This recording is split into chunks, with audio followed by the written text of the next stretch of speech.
Hello, and welcome back to my irregular videos where I talk about fantasy, sci-fi, and fun reading times. I'm Dylan, the spaced out wizard, because I love reading. I love thinking I'm a wizard, but quite often I just space out. Look, well, not so much anymore. I've built up a lot more attention span through reading so much. So let's talk about the books I read in Q2 and how I rated them. So firstly, we better start with our tiers. And if you know anything about me and my last 3 months of reading, you know Sun Eater has taken over my life. So S tier clearly has to be called Sun Eater. And our A tier, definitely recommend. These are books that I feel confident recommending to most people. Just, it's a great book and I'm happy to recommend it. Then for our B tier, it's a good book. It's good, but there could be something more. For our C tier, it's okay. It's fine. It's a book, you know. And then for D tier, we went DNF. I didn't DNF any of the books, but these are for books that I should have DNF'd. So starting off in a random order, we're starting off with Silence is Silver. This is a novella to Andrew Watson's series that starts with Harbinger of Justice. He's only got one book out at the moment. It's going to be 3. And this novella was a coming of age trials. It was someone who's grown up in a very religious cult in a desert, and very warrior sort of cult, and he's going through his trials and figuring out what he's going to be doing with his life, and it ends up putting him in a position where he becomes a side character in the main series. And the writing here was absolutely beautiful, and I was fully hooked and engaged, and I'm sad that this guy isn't a main character because I want more of him, but alas, unfortunately not. This was one of the best novellas I've ever read, and it only takes a minor second to one book that's coming later in this. And I highly recommend this book, even if you don't want to check out the whole series. It's a 70-page novella. You can get it for free by signing up to his emailing list. It's incredible. So next one, The Sword of Kaigen by M.L. Wong, one of the most hyped fantasy books in the last 5 years. And I was a bit disappointed by this one. It was super hyped, but for me, it was just a good book. And I explained this more in my full review for it. But this is a story that the large events wrap up at the 60% mark, and then it's just a character study of the aftermath for the next 40%, which is over 200 pages. It's a long wrap up. It's a deep character study. There was a lot of loose ends for the plot side of this book. So for the elements they set up with an impending war, with a broken government, all those sorts of things were teased about in the first 50% of the book. They weren't mentioned again to finish off the book. It was just all dove into the character study, and I don't like that in my plots. And if this ended up being a series and there was more stuff released, I would have been more interested. But the author didn't go down that route. She decided not to continue the series and just leave this as a standalone. And yeah, it's a good book. So some people will love it, some people won't. Now, Salem's Lot. How stingy do I want to be with my S tier books? Because I really love Salem's Lot. This is my first entry to Stephen King. His world building was incredible. He transported me into 1975 Maine. It was eerie. I loved it. And I'll try not to speak too much on each book, otherwise we'll be here forever. But this was incredible, and I'll be reading so much more Stephen King. I gave it a 4.5 out of 5, so we'll just put it on definitely recommend, and we'll leave that S tier. Curse of the Mistwraiths by Johnny Wirtz, a 800-page book 1 of an 11-book series. So obviously there was a lot of setup here. There was a lot of building to what's going to be happening, and I really enjoyed this book. But we're just going to put it in it's a good book, because this isn't going to be for everyone. I feel like this is made for people that love both Malazan and the Wheel of Time. It's got a very classic fantasy feel. It's got that very Wheel of Timey sort of feel, but that Malazan sort of writing. So you have to be a fan of both of those sorts of things for this to work for you. Because if you're a massive fan of Malazan, I think a lot of the elements will work for you. A lot of the elements will work for you. You're going to love Johnny's writing and world building, but you're also going to have to want that classic feel that Malazan doesn't really have.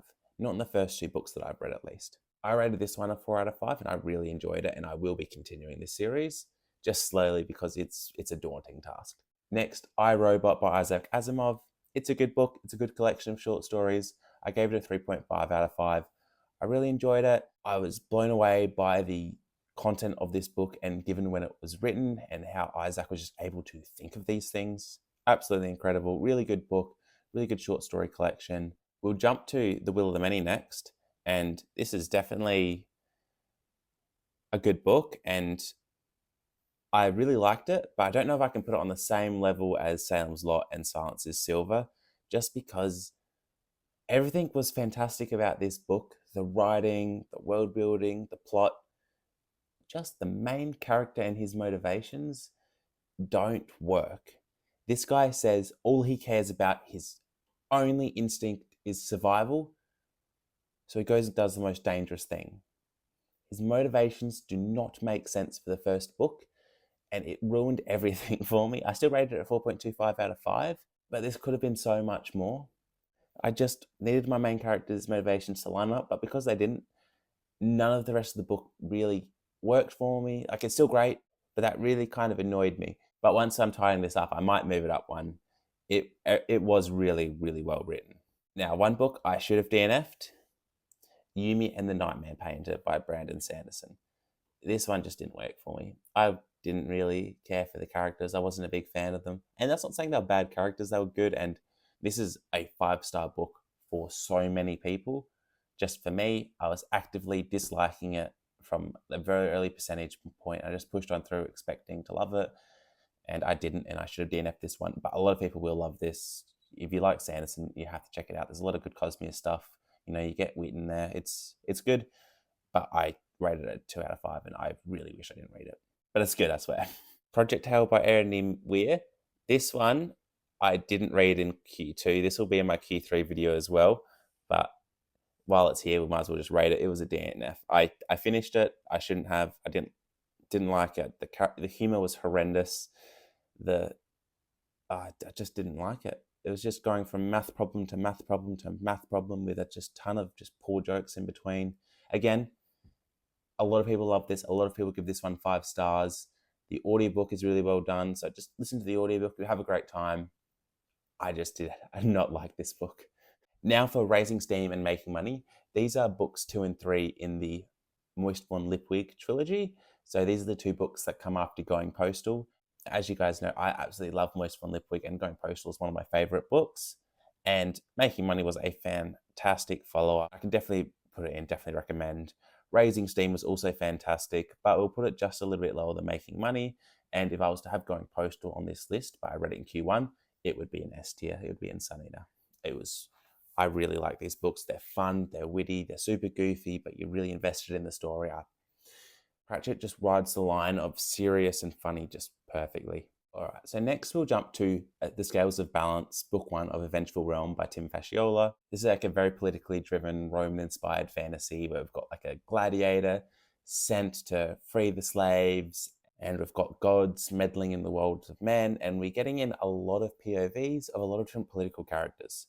I liked this one a lot on read, but after finishing it, it didn't stick with me, and I've been having a little bit of trouble getting invested in the next book. It's really good writing, it's really good world building, it's really good characters, but I just reading so much, and there wasn't enough to hook me in.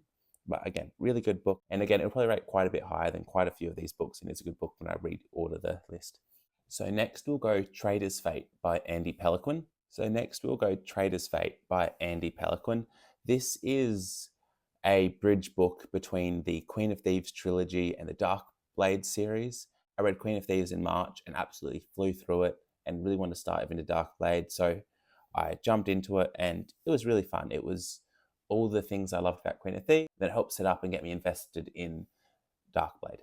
It's broken up. The book is 50% one person's POV, 50% the other, and that's exactly how it bridges into the series. Fantastic work.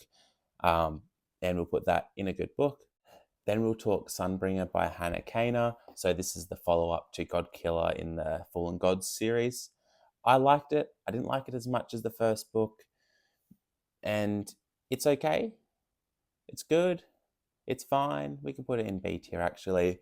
But you know, it's modern fantasy, it's diverse characters, it's easy to read, it's a fresh world, but I was just reading it because the cover was nice. But I would recommend this to a lot of people because I think this is a series that a lot of people will be able to very easily enjoy because they're shorter fantasy books and they're just easy to read, and it's a fresh world, it's got Witcher vibes, it's fun. All right, it's about time we had some S tiers. So Way of Kings and Words of Radiance can pop straight to the top. Absolutely fantastic. These were both rereads, along with Hunger of the Gods by John Gwynne. All of these 3 books were fantastic, and I was reading them in preparation for the sequels to come out later this year. So we've got Fury of the Gods coming out in October, and we got Wind and Truth coming out in December, which I'm so excited for both. Love these 3 books a ton. I will reorder them once I've got more in the S tier. We'll do Darkblade Assassin next. So this is the first book in Andy Pelican's Darkblade series. This is his bigger series that he's done. And I really liked it, but I felt it was a bit too long. So this is about a 700-page book where I felt it should have been about 450 pages. There was just a few too many times where our half-demon assassin was just beating up thugs, where I was like, yep, I know he can beat up thugs. Let's get something else. And there was a few too times when he was in the middle and he was having a hard time. I'm like, yep, he's had some hard times. Let's hurry this up. So I felt like it could have been quite a bit shorter. But outside of that, Andy just does great action. The characters are always characters you're going to be able to relate to and enjoy. And the writing is just so easy. If you ever have a reading slump and you just need something fun, easy, and fast, but it's also dark and gritty, Andy Pelican's books just read like action movies, and I love reading them because of that reason. I've read like 9 of his books this year. I'm a big Andy Pelican fan. It's the whole reason I haven't had a reading slump in the last year. All right, so one last series before we get to my Sun Eater rankings.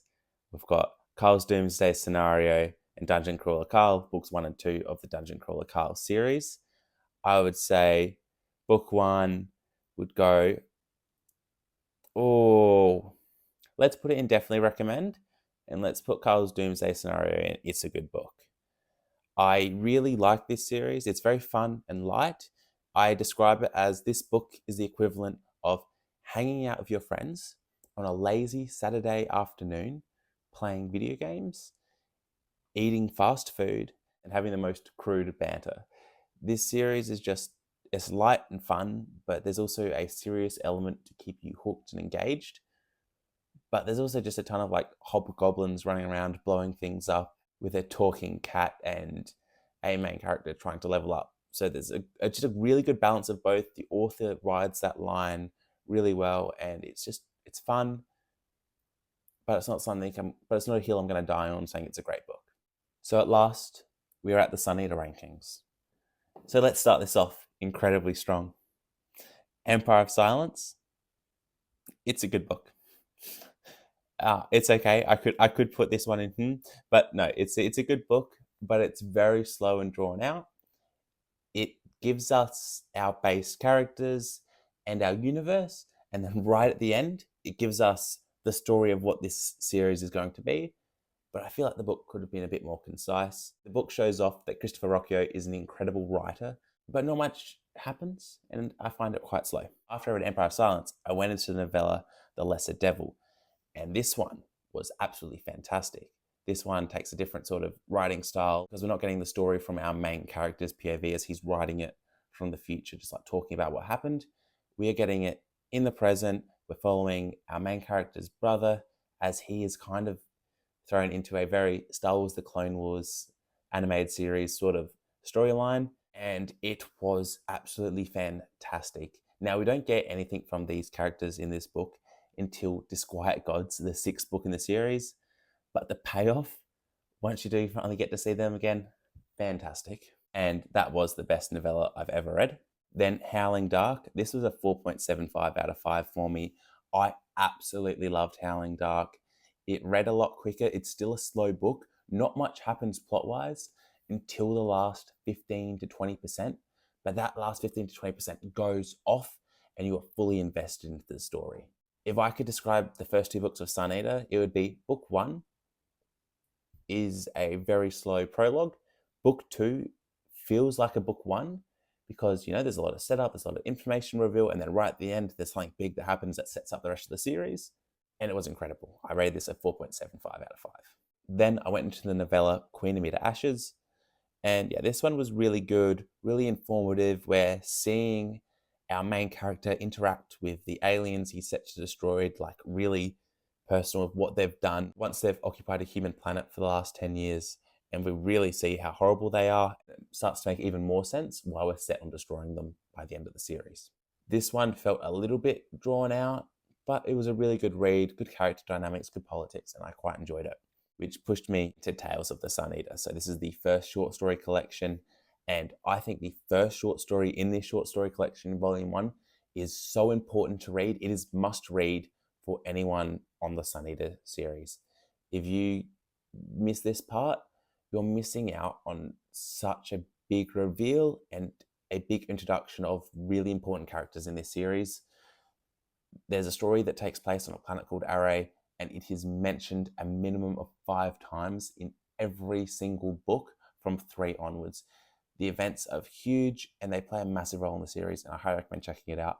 And outside of that short story, there was some okay ones and there was some good ones, and there was some really good ones to see where you got to get some payoff in the later books where you'd have a character interaction and you're like, oh, I know that guy from this thing. But yeah, really good, but nothing special. So once I read the short story collection, I couldn't put down Sun Eater. I went straight into Demon and White, and I thought that was the second to third best book I've ever read.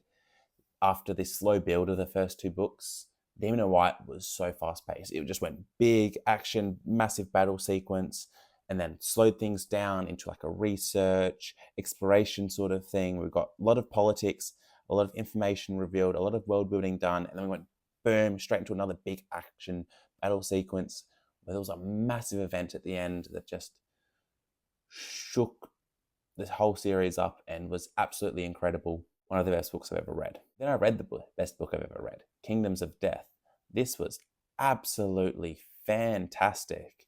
It was the darkest book in the series. It was absolutely brutal. Got really into the story, we got really deep into our protagonist, our antagonist, and it was just a journey. The lows were so low and the highs were grim, but it was a fantastic journey that led into Ashes of Man, which I loved almost as much as Demon and White and Kingdoms of Death, but not quite as high.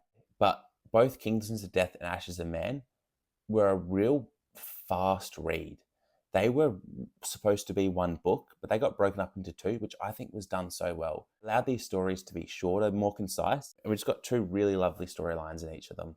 Then the last book I read in a quarter, had to finish off Sun Eater, catch up, book 6, and it was a good book. I think Disquiet Gods suffered from being a bit too long. The audiobook was about 30% longer than the previous 2 were, and it felt that way. It's hard to do a second to last book in a series where we already know how the series ends, because our writer, our author, the person telling us the story has already told us where they end up. So we kind of know where the last book is ending, but we don't know how the last book's going to go. But we know how things have to get to for the last book to play out. So there's a lot of things that happen in book 6 that we know have to happen, which kind of takes the excitement out of them as it's setting up what is going to be a really good book in book 7. I think Christopher got a bit excited with the page count here and just wrote a few too many things that he didn't need to and dragged things on longer than he could have. It really felt like we took a step back after going so fast, which does make sense. The series should slow down after the speed of Demon and White, Kingdoms of Death, and Ashes of Man. The series did need to slow down. And Disquiet Gods had some fantastic points. There were some really, really strong points. I thought this book started the strongest of them all. But there was also some points where I was like, come on, Christopher, hurry up, get to the point. So I didn't have the greatest experience with Disquiet Gods. Now, let's clean these tiers up a little bit. So I think Yumi the Nightmare Painter I enjoyed less than Project Hail Mary. There was some jokes that worked in Project Hail Mary. Yumi the Nightmare Painter, I just didn't want to be reading it when I was reading it.